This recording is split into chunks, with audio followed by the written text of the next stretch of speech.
Good afternoon. Welcome to the Columbus Metropolitan Club.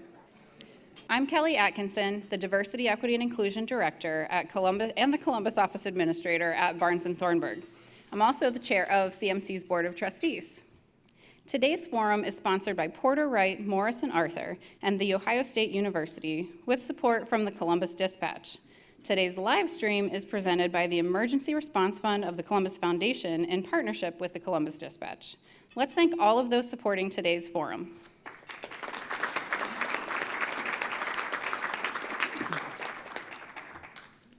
Okay, so Title IX, part of a civil rights law passed in 1972. It changed the sports world forever.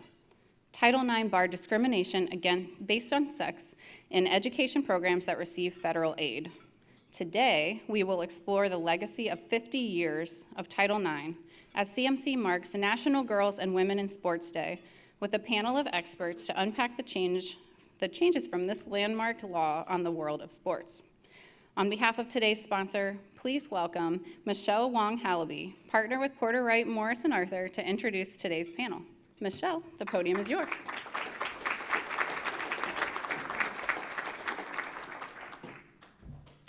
Well, thank you so much. Good afternoon, everyone. I am extremely grateful for the opportunity to introduce you to our distinguished panel of speakers from across our great state. As an attorney in the Porter Wright sports law practice, it's an honor to sponsor today's event focused on Title IX and the incredible strides we have made in gender equality in sports through the decades, especially as we celebrate National Girls and Women in Sports Day. We've come a long way, but of course there's much more work to do as we continue to level the playing field. I'm proud to be part of the diverse sports law team at Porter Wright, serving all athletes at the collegiate and professional levels. We routinely serve the complex needs of athletes and coaches as they progress through their various stages of their profession and their career in sports.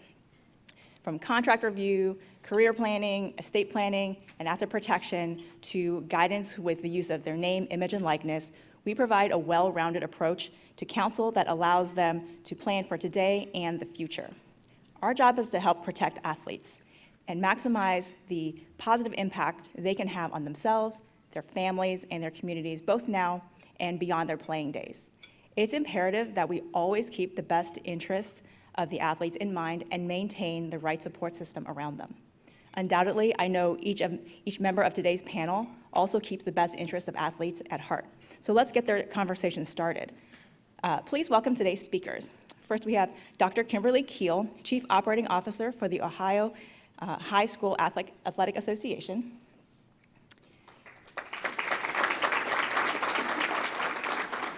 Next, we have Linda Logan, Executive Director of the Greater Columbus Sports Commission.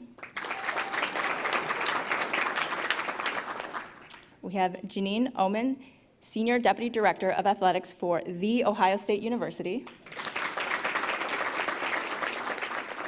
Don Stewart, Vice President for Student Affairs and Director of Athletics for Otterbein University. And our host, Michael Arace, sports columnist for the Columbus Dispatch.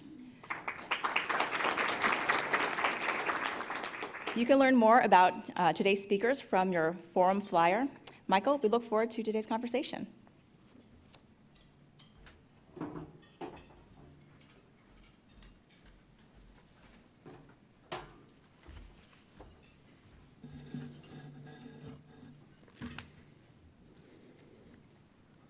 The Civil Rights Act of 1964 made it illegal to discriminate on the basis of race, color, religion, or national origin, but it made no mention of discrimination based on sex.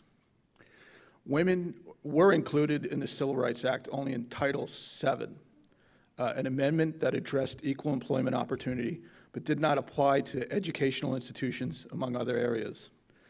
Bernice Bunny Sandler was among the precious few who noticed this. In 1969, Sandler, who was a part-time lecturer at the University of Maryland, applied for a tenure-track position and was told she, quote, came on too strong for a woman. And are you going to smile there? Yeah. Within 2 years, Sandler was working with Edith Green, who was a congresswoman from Portland, Oregon, and Patsy T. Mink of Hawaii, another congresswoman, to bring equal opportunity to educational institutions. They worked very quietly. They didn't really want anyone to know what they were doing. They thought there might be a stir, so they were rather surreptitious. Green slipped 37 words into an omnibus education bill that Mink introduced to the House and Birch Bayh of Indiana introduced to the Senate. The word sports was not among the 37 words that became Title IX of the Education Amendments of 1972. According to the esteemed sports writer Steve Wolf, who's written a lot about Title IX, the only time sports came up was in the Senate hearings on the bill when one senator made a joke about co-ed football, and then it was dropped. Richard Nixon signed the bill into law on June 23rd, 1972. In his signing statement, which is easy to find, he made no mention of Title IX or of expanding educational access for women. He certainly didn't mention sports. Parenthetically, he talked a lot about busing.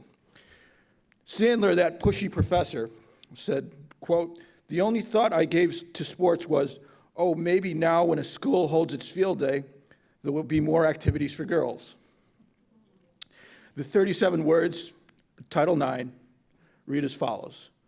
No person in the United States shall, on the basis of sex, be excluded from participation in, be denied the benefits of, or be subjected to discrimination under any education program or activity receiving federal financial assistance. At the time Title IX was passed, girls were often barred from certain male-only courses, from calculus to shop to criminal justice. I know Kimberlee has a calculus story for us. Law, medicine, so on. Some U.S. colleges still refuse to allow women to attend or had quotas for them, regardless of merit or qualifications. Others were denied tenure. Others denied tenure to female professors or refused to hire them at all. So when we think of Title IX, we tend to think of sports, and for good reasons. 1972, there were around 300,000 girls who participated in high school sports, according to the Equity Resource Foundation. In 2019, that number is 3.5 million. In 1972, around 30,000 women competed in college sports in the United States. About 2% of college athletic budgets were dedicated to women's sports. Scholarships for women were virtually non-existent. In 2019, nearly 200,000 women were competing in college sports in the U.S., and Janine could give you a very good idea of the scholarship opportunities. It all started with one sentence and 37 words 50 years ago. Kimberlee, you can tell us your calculus story. And I also wanted to ask you what it was like. You began, I think, your professional career as a college professor. Yeah. What was it like for a woman to get a teaching job when you got to Ohio State? And do you have any, were there stories going around that, what it was like prior to your arrival at Ohio State? Yeah, so great question. The calculus story is that when I was a senior in high school, I graduated from high school in 1977, which was the year before Title IX became mandatory, right? So I loved calculus. I was very good at it, and I loved it. And in about October of my senior year, my teacher, who I adored as well, took me out in the hall, asked me to come out in the hall, and he told me that I needed to stop answering so many questions because I was making the boys look stupid. And boys don't like girls who make them look stupid, which is about the worst thing you can say to a 17-year-old insecure girl. Before that, I was thinking, I'm going to go major in math, and I did not major in math. So I think, the power that one sentence can have is really interesting. When I was interviewing for university positions, obviously, I went to Ohio State, so that was fantastic. But I also interviewed at another pretty prestigious university. And when I got to the question and asked the dean about tenure and how tenure worked, his reply to me was, we're not going to discuss that now. You have young children. You probably aren't going to get there. okay, I'm not coming here. So I think, there were still things in place that made it difficult, and that was not that long ago. That was in 1990. Of course, one of the threads we'll see here is this fight really never ends. Kimberlee, we'll stay with you, but I hope and I believe that all of our panelists will weigh in here. But 10 years ago, upon the 40th anniversary, President Obama wrote about Title IX, and he wrote about equality for young people, how sports fostered a spirit of competition that helped girls and women succeed outside of the athletic forum. And he noted that girls who play sports are most likely to excel in school. And I know at OHSAA you have a lot of, probably have a lot of studies that show exactly that. Can you talk about this? And in my opinion, which counts nothing here, this is kind of the heart of Title IX and as it's impacted sports, and it's probably best measured. I'm thinking, or I'm asking, is it best measured through the numbers and the experiences of middle school girls and high school girls? Yeah, I mean, we at OHSAA, obviously, we believe that we talk about student athletes. So we believe that athletics is really a vital part of a student experience and an academic experience for both boys and girls.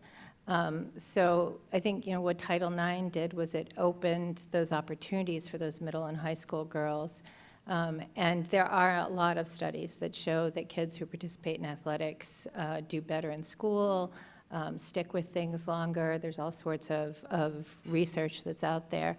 For us, I think we're always looking for those sort of new opportunities. You may have seen last week that we just added both boys volleyball and girls wrestling, which is two really emerging sports, and we're loving that because it gives more kids more opportunities to participate and to reap those benefits.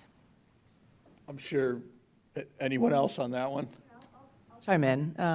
Just anecdotally, building off of what she just mentioned, what we see even at the small college level, we hear from our faculty on a regular basis. We hear from our staff that oversee student organizations outside of athletics that our student athletes are the leaders throughout campus. And we have this tough conversation around how to encourage them to balance their time and find the right time, because you want them involved and, continuing to build their leadership skills, not only on the court and on the field, but, whether it's in the classroom, in a student government setting, wherever that might be, you want them to explore all of those things and have those opportunities.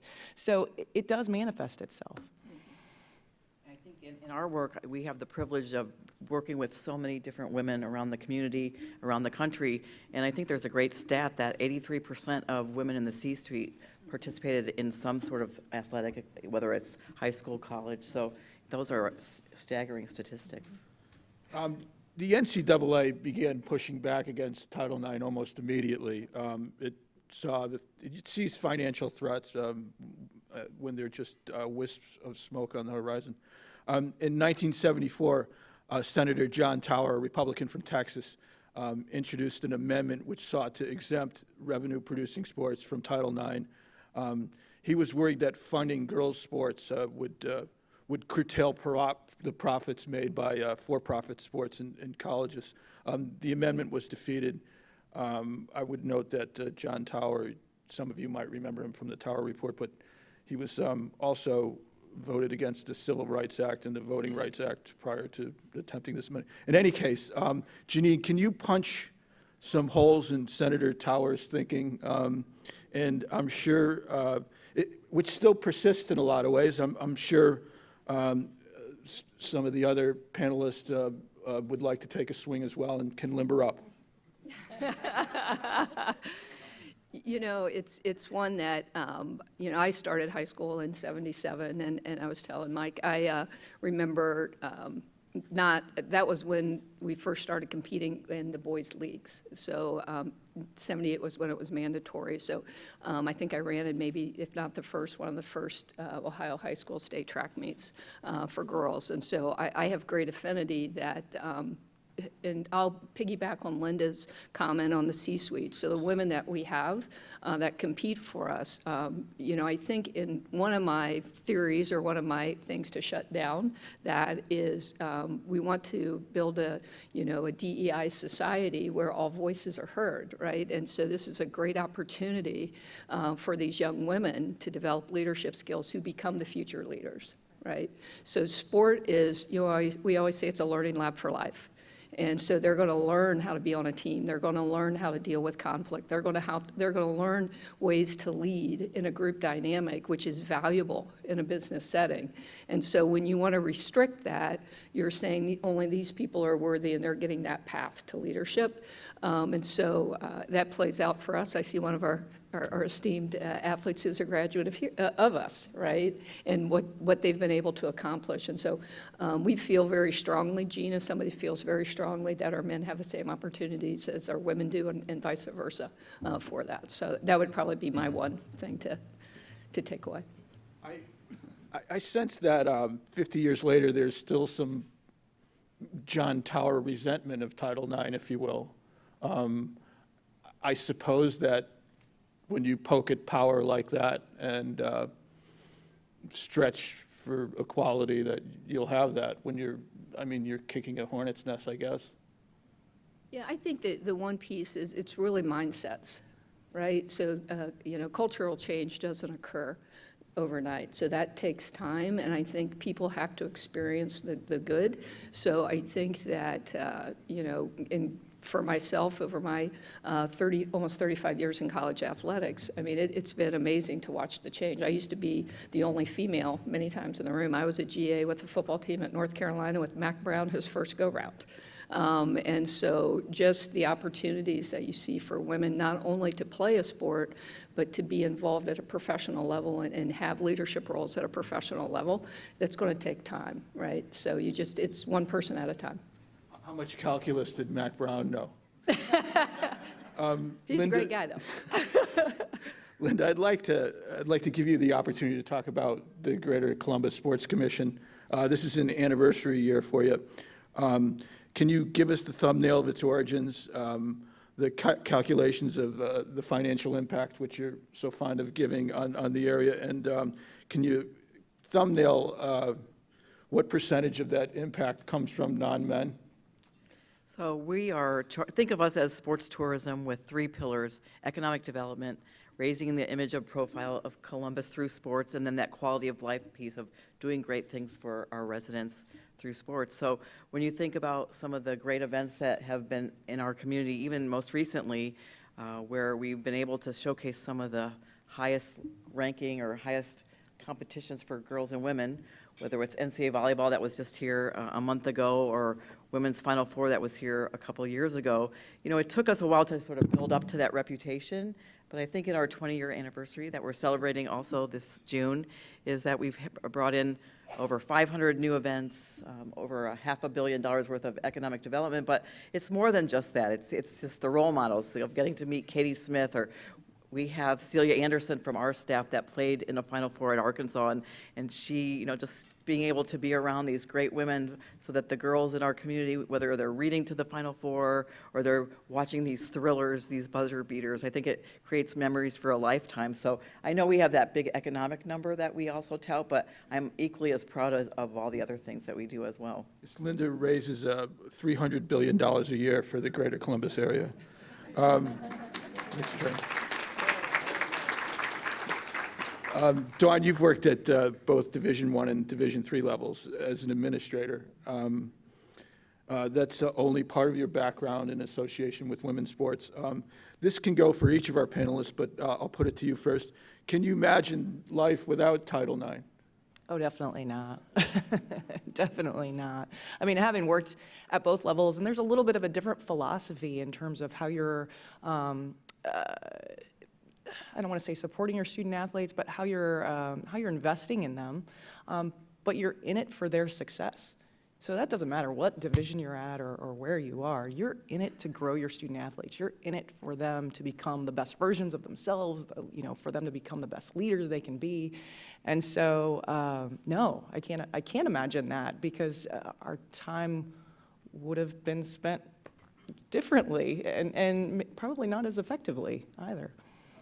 Janine, they had to force, basically, your state to run a high school cross-country state meet, right?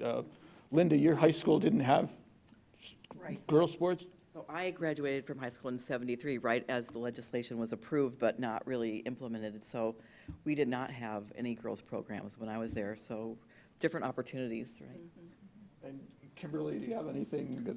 Yeah, I was in the same situation. I graduated in '77, and my high school, I come from a small upstate New York town, and my high school, I think, just decided that until it was mandatory, they were just going to pretend it didn't exist. So I didn't have those opportunities either. I could be a cheerleader. So Mike, I'll add something for the guys in the room. I have a distinct memory of my dad, because everybody had to do something in my family growing up. And we were runners, and so I remember Dad's like, well, what are you going to do? I have a twin sister. And I said, well, Dad, there's no girls' cross-country team. And I'll never forget this. He looked, well, I guess you run with the boys. So we ran with the boys. So I appreciate that. And so for the men in the audience, encourage your daughters to really reach past what they think is the box that they should be in. Well, and I'll jump in there as well. I mean, so I was a child of the '80s, and small town Ohio, and benefited from Title IX. So I guess to bring your question full circle, athletics was one of my first memories. Wanting to, compete against my brother and play against my brother and beat him. I mean, that was one of my first, competitive memories. And, and I credit him in a lot of ways for where I am today, because it's been a driver of competitiveness and hunger and just wanting to grow and become, a leader myself. But then also wanting to pay that forward to your student athletes. So, I'm fortunate for Title IX and for what's been done, but then also for the great minds and people around me, just like Janine said, that said, yeah, go play, go compete with the boys. You can do this. As a father of 3 girls among my brood, I'm so thrilled that they can almost take it for granted. And that's a testament to generations of people fighting for it. And we'll get to the fight. But Kimberlee, you created the exhibit Ohio Champion of Sports while you were where you were a museum director at the Ohio Historical Connection. As the exhibit came together, did you have any epiphanies?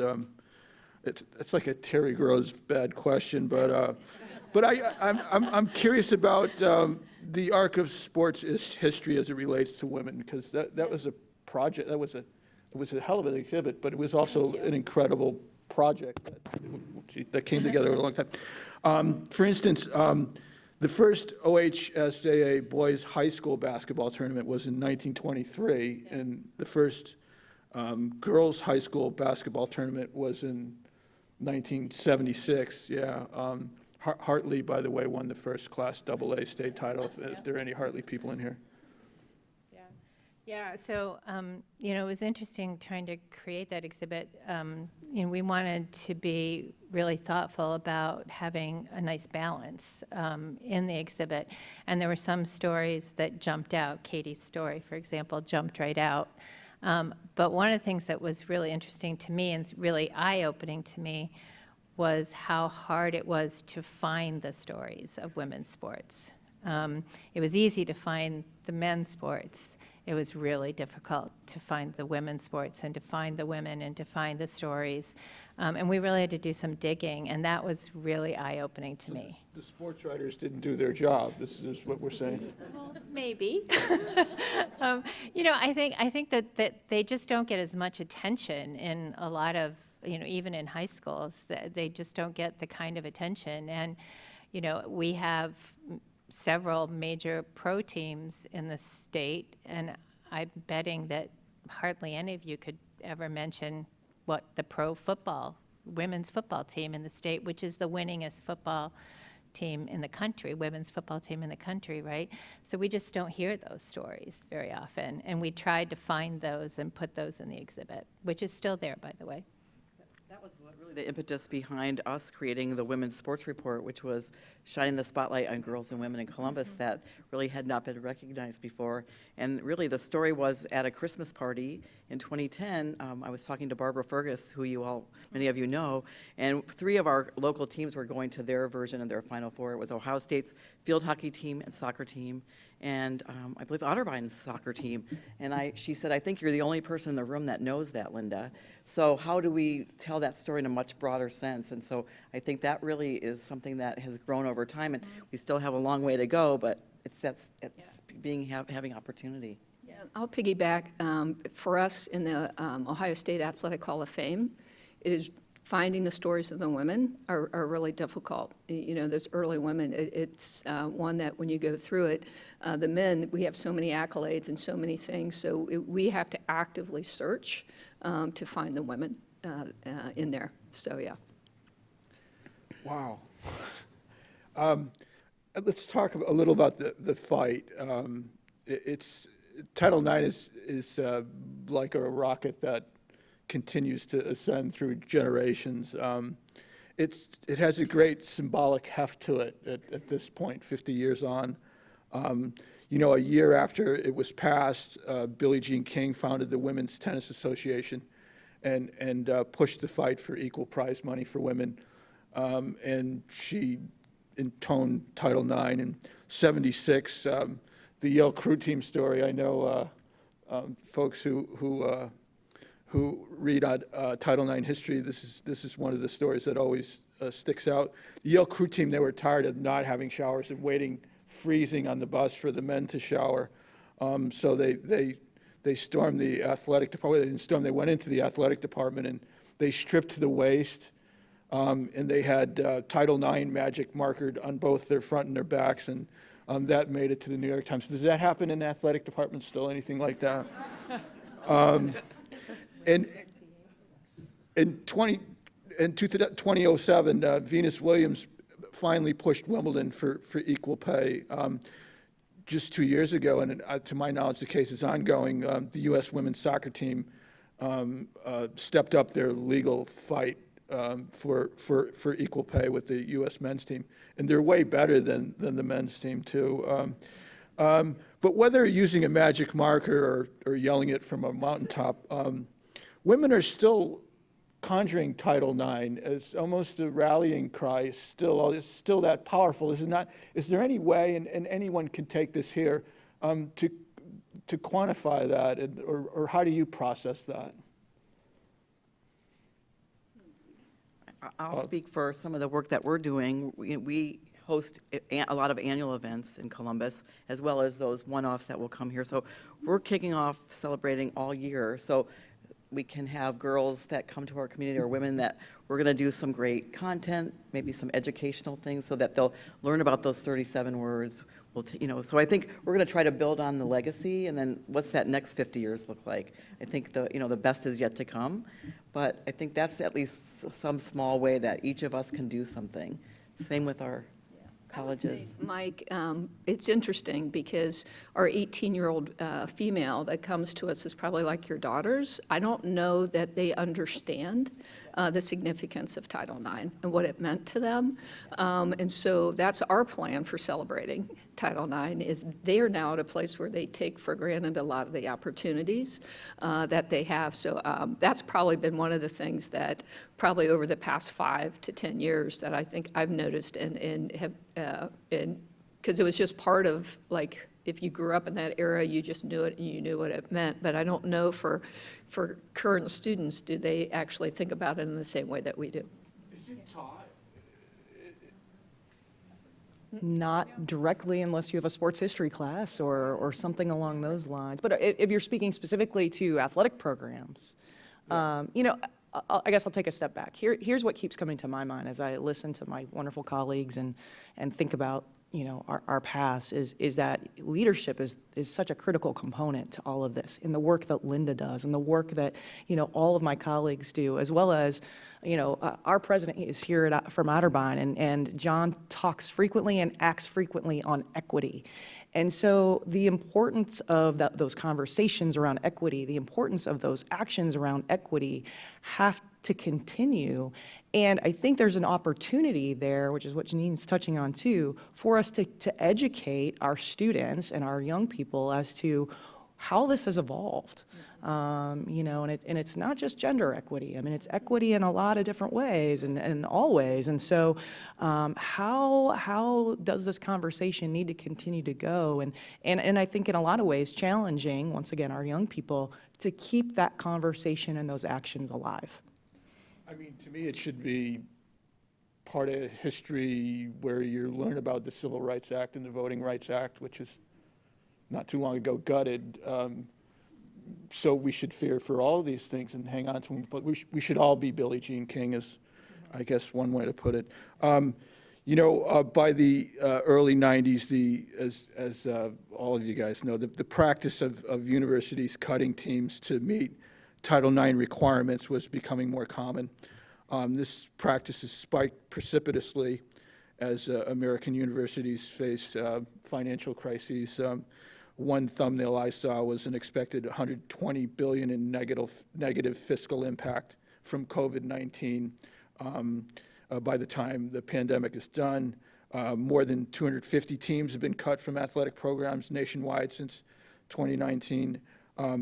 For Dawn and Janine, who can give us two different perspectives on this, Division III and Division I respectively, the financial struggle is always there. Can you talk about this trend of some schools cutting teams just to say, well, we need to get compliant? One of you guys maybe can explain the three prongs of Sure. of I'll take the compliance three and- prongs of, you know, as with every federal law, there's compliance, right? So in athletics, when you look at gender equity, there's three ways that you can be compliant with it. The first way is probably the most typical in a Division I setting, which is proportionality. Okay, so from a proportionality perspective, that means our athletic opportunities have to match what our enrollment proportionality is, male to female, at Ohio State. Okay, so I can tell you at Ohio State, I'd like to say the female in me is when we became more selective in our admissions that we're growing closer to a 50-50 split.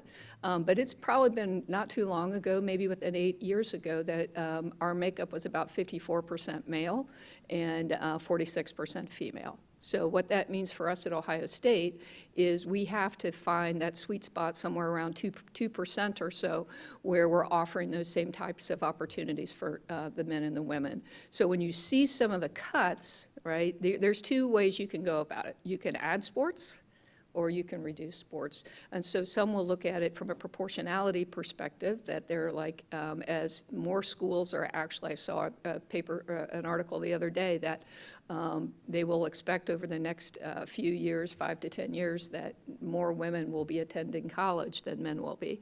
And so that will skew the proportionality prong. That's there. We're fortunate at Ohio State. We have probably the most broad-based program. So we have, I think, 17 women's sports, 16 men's sports, and we have over 1,000 student athletes. So most schools will sponsor about 18 sports, and so, you know, so that obviously adds to our budget, but we're fairly committed that this is part of their undergraduate experience, and we feel strongly that we should do that. But some people will use that proportionality prong. Another prong that people will use, and we used it for many years at Ohio State, if you had a history of expanding women's sports opportunities, then you were meeting that prong. The third prong is that you're meeting interest of your students at the university. So I'm going to turn it to Dawn, my colleague here, because that's a more typical way at a Division III model that you see. At the smaller school level, generally we manage to that third prong, which is really getting a sense from your student body what the sport interests are out there and working to meet those sport interests. So practically at Otterbein, as well as other institutions that I've worked at, generally there's a survey that goes out. Maybe it's annually, maybe it's every 2 to 3 years, that gets a sense from your student body as to where they're interested. interests are. And then this helps shape your conversations around adding sport programs. At Otterbein, our most recent ad was men's wrestling, and we did that about 6 years ago. And we did that really in support of what we were hearing from our student body. And it's been highly successful for us. But at the small school level, there again, your student athletes, your sport programs, in large part are enrollment drivers, are ways in which you are contributing to the admission of the institution. So athletics is a partner to enrollment management, to the admissions program, and it's strategic in terms of how you're building your sport programs, what sports you're adding, where you're attracting students from. You know, that helps to all build the profile of your institution as well.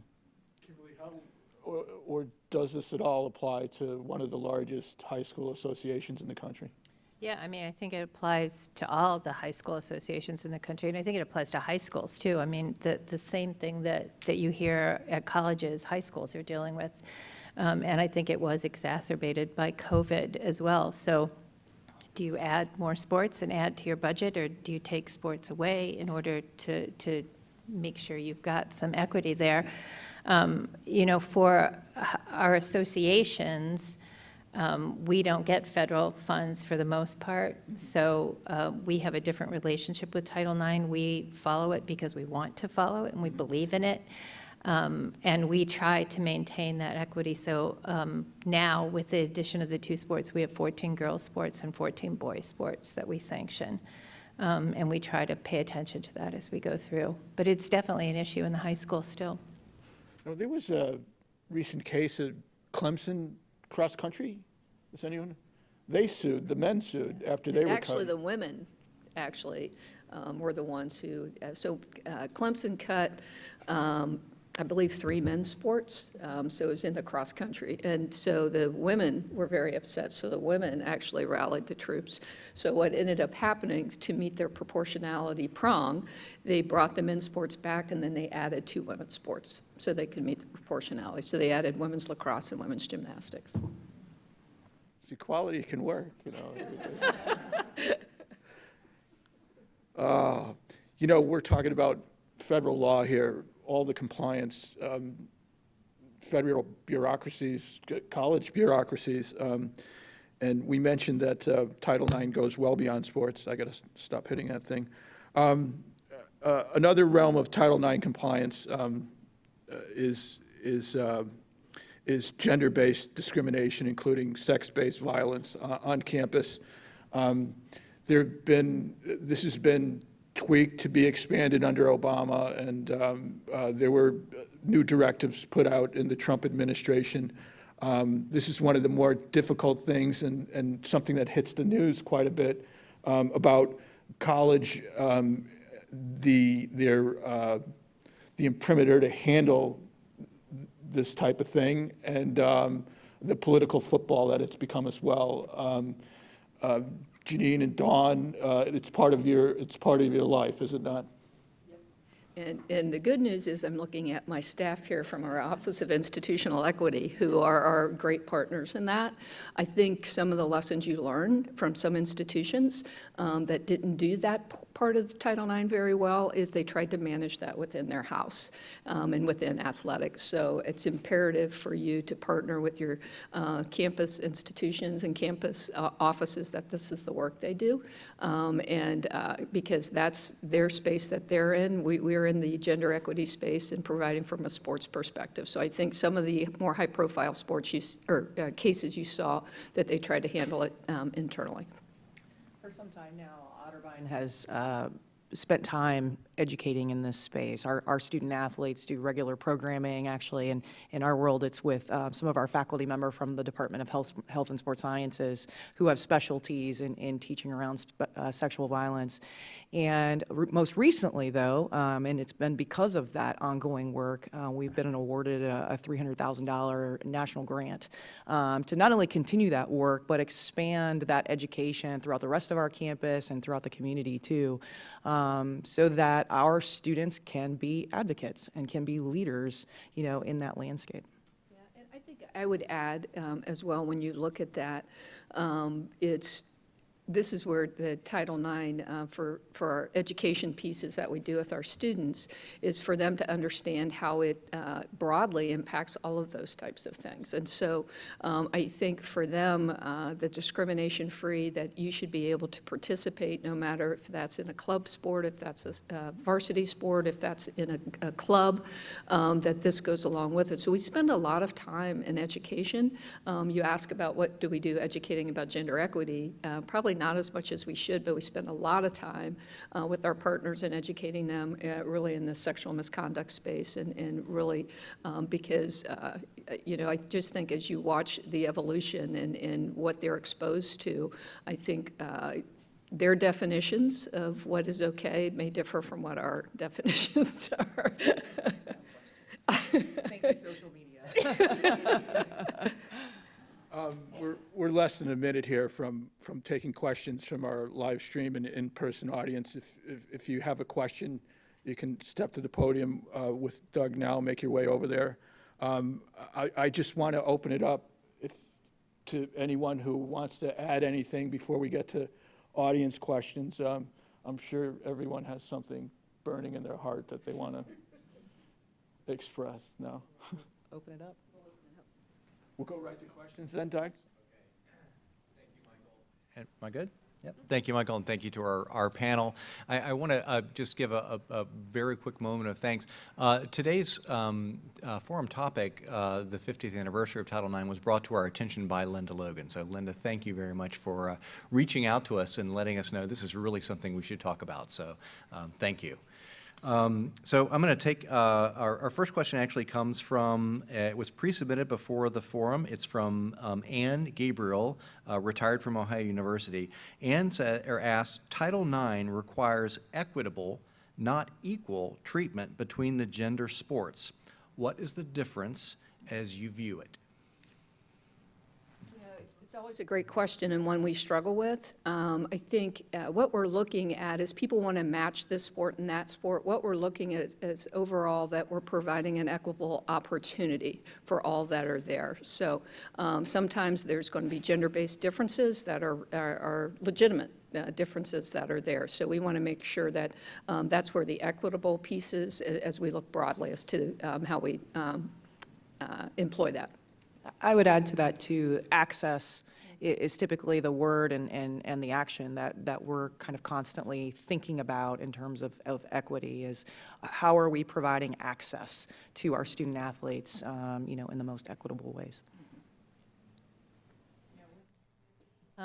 Try to help coaches and athletic directors and others around the state understand this issue. There's actually a drawing I use. So let's say you have a 5-foot person and a 3-foot person and you have a 6-foot fence, right? If you give both of them a 1-foot stool, the 5-foot person can now see over the fence, but the 3-foot person can't. That's not equitable, right? That's equal. So you have to give them what they need in order to succeed, and that visual seems to help people understand the difference between equal and equitable. Hi, I'm Carol Mcguire. One of the most controversial topics out there right at the moment happens to be transgender women participating in women's sports. I wondered if any of you would care to comment. It's kind of a shame that I'm hitting you with this because it's a huge topic, but I would like to hear what you have to say. We've actually been pretty active in that arena, opposing some of the legislation that's out there. We've had, since 2015, we've had 48 requests from students to participate with the gender that they identify with. 11 of those have been females that we've approved, 8 middle school, 3 high school. No issues, no problems. We feel pretty strongly, and we use medical basis to make those decisions. So we feel pretty strongly that they should be allowed to participate where they feel like they're most comfortable.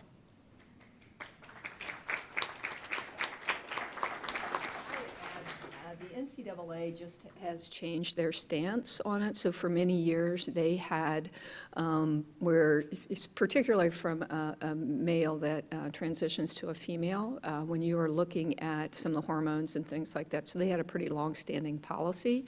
And they actually have now pulled back that policy and are now deferring to each individual federated sport as to what their policy is and to allow competition on that level. So we'll see how that plays out, but they actually affected that immediately. So for the next Winter Championships, those will be in effect. I would just add, once again, that to me, this is where leadership is so needed and so necessary to continue such an important conversation and, once again, lead actions. I mean, I think, Kim at the OHSAA and her team, the work that they're doing, I mean, that's leadership right there. So just necessary. Down a notch here for the 5'2" person. My name is Leah Sellers. I'm a Gahanna-based civil rights lawyer and activist. I had the good fortune of being trained by another pioneer in the field. Thank you, Michael, for noting all of those individuals. Professor Catherine McKinnon at that law school up north. McKinnon is a pioneer in the sister civil rights code, Title VII. I'm a sports mom, too. And so growing up, I also wanted to mention, Dr. Kiehl, small town, rural Ohio, that's where we're cheerleaders, right? But so was Ruth Bader Ginsburg, just so you know. Anyway, so I've taken on a number of these cases, right? I get calls all the time about Title IX and Title VII and lots of civil rights matters. We have to also note the intersectionality of discrimination and be sure that everyone's informed that it's all intersectional and informed in America by our race-based discrimination that we have. Dr. Kiehl, my question is mostly for you. So the conversations I have are with parents and coaches and ADs and everybody involved. How do we address these things that we still see and hear, right? I've called ADs, I've talked with tournament directors. I feel like I've educated as many people as I can, but some other people are going to have to also take up the mantle. And I also think as civil rights litigators, we need to start litigating these cases. Yeah, I mean, I think to an earlier point, this is a culture shift, right? So as a culture shift, it has to come from all kinds of places and all kinds of sides. As an organization, we're stepping up and trying to do something, trying to do more to help educate, particularly around that intersectionality. We're actually going to do a very first diversity summit for coaches, ADs, superintendents in April of this year with some speakers that will be in to help them start to think through some of those issues. But I think you probably will see, we're already seeing some more litigation happening. But I do think it has to come from all sides. It has to come from the college side, from Linda's types of organizations, from the National Association. The National Federation of High Schools is doing a lot of work around Title IX this year. I think they need to step up and do some more things. So yeah, to your point, I think it has to come from all over, and we have to just keep educating. Thank you. Our next question is from the live stream audience. Alex Heckman asks, what are Ohio State's and the Big Ten's plans for women's wrestling, given the announcement of OSU women's club team and Iowa varsity women's team? Each individual institution has to make that. Right now, I think there's one, maybe two Division I programs. It is an emerging sport, so for us, we're pretty broad-based in where we're at right now at 36 sports. It's one that we look at sports as they come in and always evaluate that. But from a Big Ten perspective, the minimum number of sponsorship is 6. To be a Big Ten sport. So you would have to have an additional 5 join in for that to become a Big Ten sport. And so they're trying to build it right now, and there is, to Kim's point, there's a lot of high school interest, and that's important to us that they have there. But right now we're trying to, in the middle of COVID, maintain the 36 that we have. So.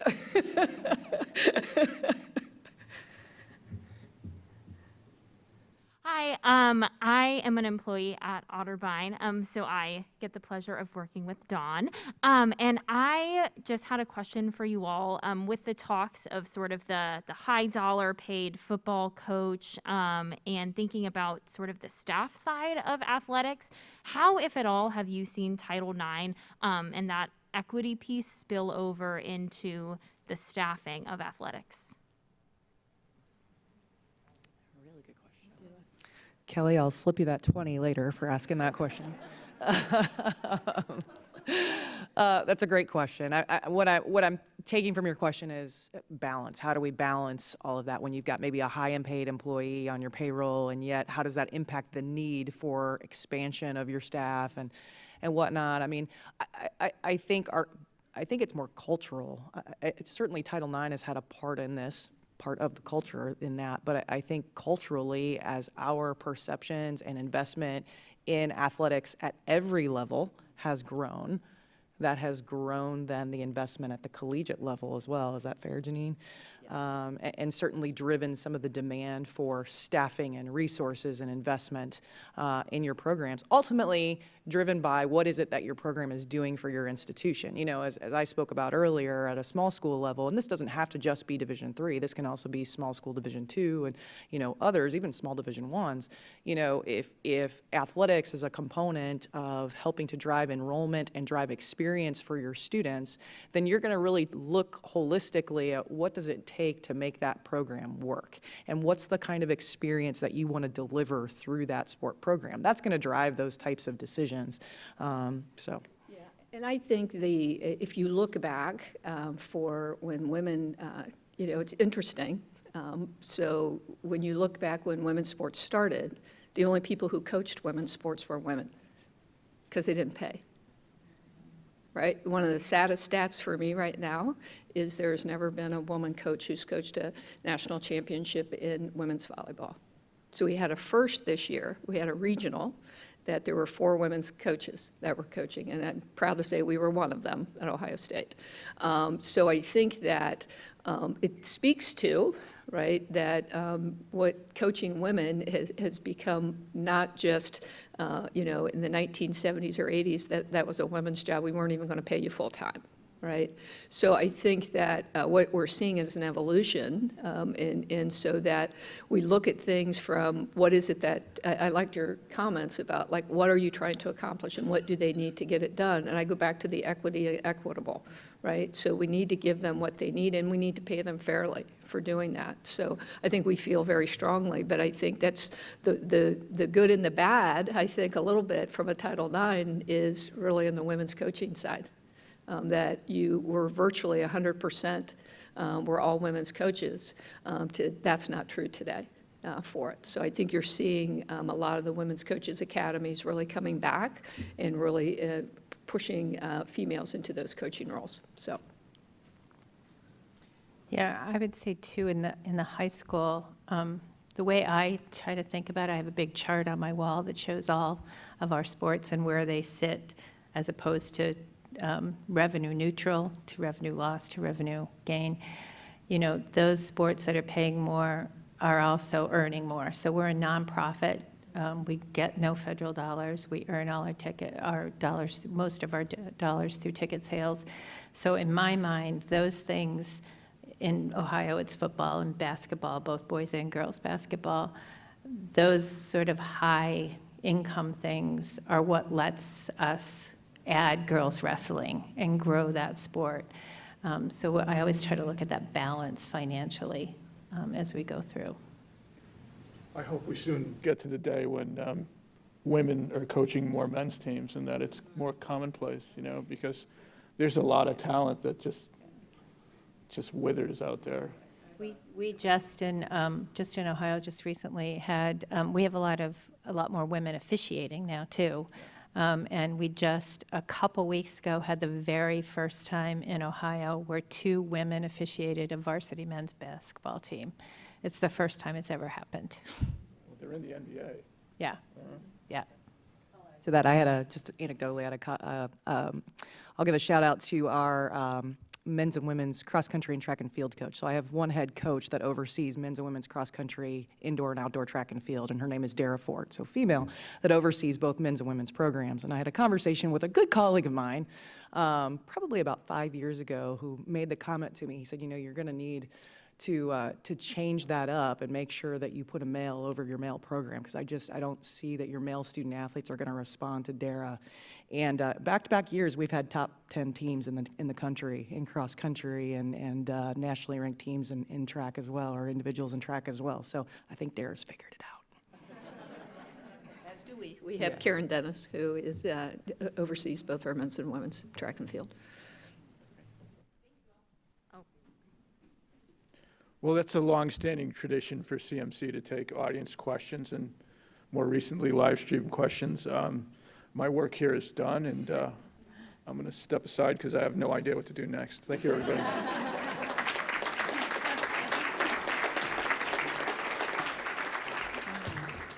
All right.